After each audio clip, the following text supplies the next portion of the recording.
বিধাননগর পুরসভার বিরুদ্ধে বাড়ির মিউটেশনের নামে বাড়তি টাকা তোলার অভিযোগ।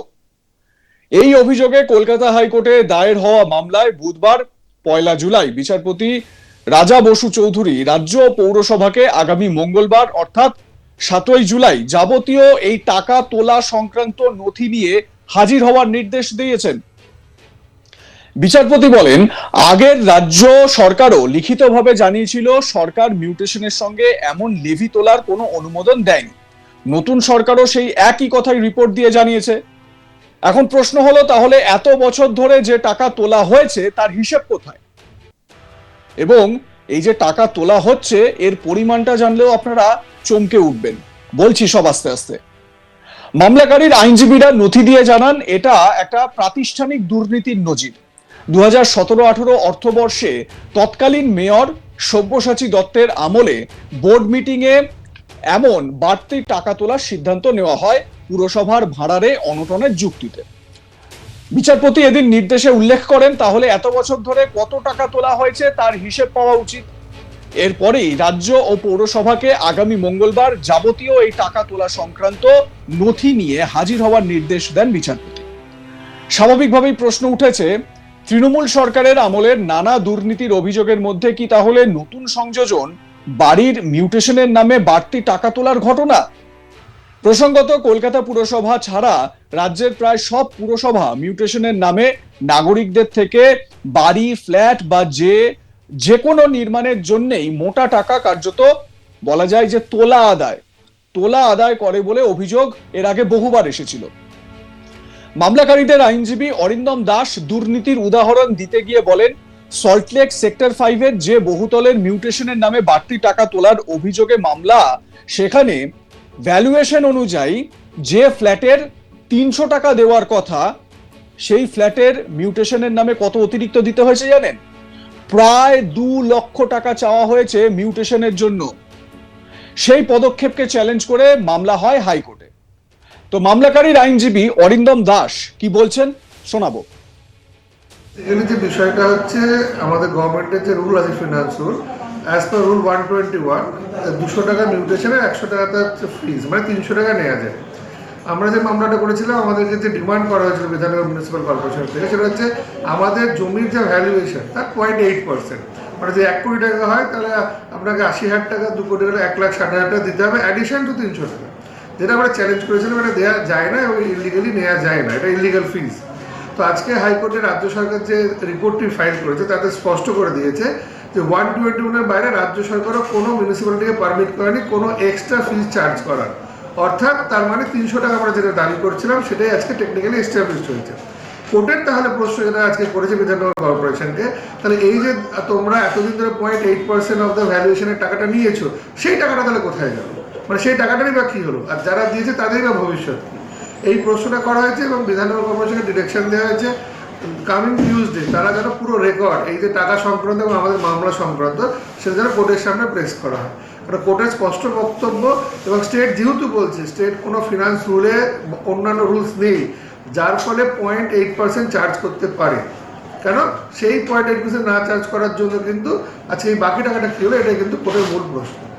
আচ্ছা, এটা শুধু বিধাননগর না, এটা গোটা রাজ্যের পুরসভাগুলো নিচ্ছিল, তাহলে সেক্ষেত্রে এটা কি একটা প্রাতিষ্ঠানিক দুর্নীতির ইঙ্গিত নয়?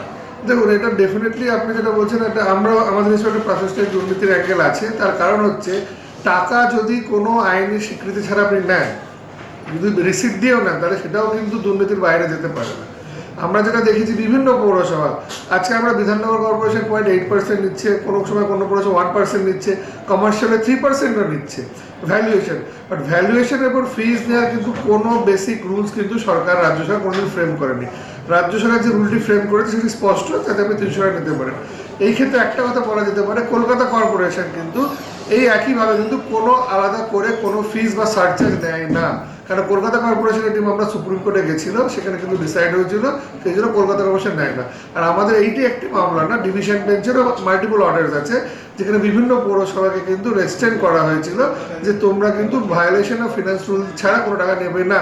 বাট আমরা তাও দেখে যাচ্ছি এখন অব্দি কিন্তু এই 0.8% বিধাননগর ক্ষেত্রে বিভিন্ন পৌরসভা নিজেদের ডিসাইড করে কিন্তু লেভি বা সারচার্জ হিসেবে অ্যাডিশন টু দ্য মিউটেশন ফি তুলছে, যেটা সম্পূর্ণ ইলিগাল।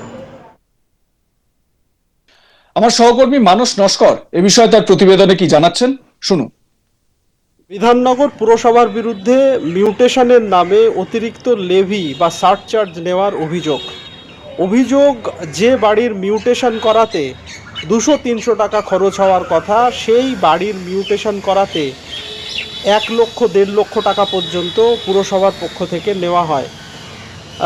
আইনজীবীদের বক্তব্য 2017-18 সালে বিধাননগর পুরসভা সরকারিভাবেই এই টাকা তোলার ব্যবস্থা করেছিল। বাজেটের মাধ্যমে এই প্রস্তাব পাশ করা হয়েছিল এবং তৎকালীন মেয়র সব্যসাচী দত্ত তিনি এই অতিরিক্ত টাকা নেওয়ার যে ব্যবস্থা সেই ব্যবস্থা তিনি করেছিলেন। কিন্তু বিচারপতি রাজা বসু চৌধুরীর বেঞ্চে যে মামলা দায়ের হয়েছে সেখানে রাজ্য সরকার রিপোর্ট দিয়ে জানিয়েছে এই ধরনের টাকা তোলার বা এই ধরনের টাকা নেওয়ার কোনো প্রভিশন পুরসভার আইনে নেই। এই নিয়েই বিচারপতি রাজা বসু চৌধুরী রাজ্য এবং পুরসভার কাছে রিপোর্ট তলব করেছেন। আগামী মঙ্গলবারের মধ্যে পুরসভা এবং রাজ্যকে এই যে টাকা তোলা হয়েছে সেই সংক্রান্ত নথি এবং এতদিন যে টাকা তোলা হচ্ছে সেই সংক্রান্ত হিসেব, সেই সংক্রান্ত কী নথি আছে, কাগজপত্র আছে তা আগামী মঙ্গলবার আদালতে পেশ করার নির্দেশ দিয়েছেন বিচারপতি রাজা বসু চৌধুরী। এই সংক্রান্ত মামলার আইনজীবী অরিন্দম দাস তিনি জানিয়েছেন যে দীর্ঘদিন ধরে পুরসভা মোট যে সম্পত্তির যে ভ্যালুয়েশন তার সঙ্গে 0.8% লেভি বা সারচার্জ নেয়। অর্থাৎ কারোর বাড়ির মূল্য যদি 1 কোটি টাকা হয় তাকে 1 লক্ষ টাকা পর্যন্ত অতিরিক্ত চার্জ দিতে হয়। সম্পূর্ণ বেআইনি এই চার্জ অবিলম্বে বন্ধ করার দাবিতে মামলা দায়ের করা হয়। বিচারপতি রিপোর্ট তলব করেছেন। আইনজীবীরা আরও জানিয়েছেন যে এই যে ব্যবস্থা বা অতিরিক্ত যে লেভি বা সারচার্জ নেওয়া হয় এটা শুধুমাত্র বিধাননগর পুরসভায় নয়, অন্যান্য পুরসভাতেও এরকমভাবে চার্জ নেওয়া হয়, কিন্তু অদ্ভুতভাবে কলকাতা পুরসভা বা কলকাতা কর্পোরেশন এই ধরনের কোনো ট্যাক্স বা এই ধরনের কোনো অতিরিক্ত টাকা নেয় না। এই সংক্রান্ত বিষয়ে বিচারপতি দেখার পরে তিনি জানিয়েছেন যে আগের যে রাজ্য সরকার তার বেঞ্চের মামলায় আগের রাজ্য সরকারও জানিয়েছিল এই ধরনের কোনো প্রভিশন আইনে নেই এবং রাজ্য সরকার এই ধরনের টাকা নেয় না। বর্তমান নতুন যে রাজ্য সরকার তারাও জানিয়েছে এই ধরনের রাজ্য সরকারের পক্ষ থেকে এই ধরনের টাকা নেওয়ার কোনো আইন নেই, কিন্তু পুরসভা সম্পূর্ণ নিজের বলা যায় যে স্বতন্ত্র আইন তৈরি করে বা নিজেরা এই ধরনের বাজেটে প্রস্তাব পাশ করে এই ধরনের টাকা তুলেছে। এতদিন ধরে তোলা হচ্ছিল। বিচারপতি রাজা বসু চৌধুরীর প্রশ্ন যে এতদিন ধরে যে টাকা তোলা হচ্ছে সেই টাকা তাহলে কোথায় গেল, এই নিয়ে তিনি প্রশ্ন তুলেছেন। একই সঙ্গে রিপোর্ট তলব করেছেন। আগামী মঙ্গলবার ফের মামলাটি শুনানির জন্য রাখা হয়েছে। বিধাননগর কর্পোরেশনের পক্ষ থেকে এবং রাজ্যের পক্ষ থেকে কি রিপোর্ট দেওয়া হয় বা কি তথ্য আদালতে নিয়ে আসা হয় সেদিকে আমাদের লক্ষ্য থাকবে। লাইক, কমেন্ট, শেয়ার করে আপনাদের মতামত জানাতে ভুলবেন না। দেখতে থাকুন আজ তাক বাংলা, সাবস্ক্রাইব করুন আমাদের ইউটিউব চ্যানেলটি।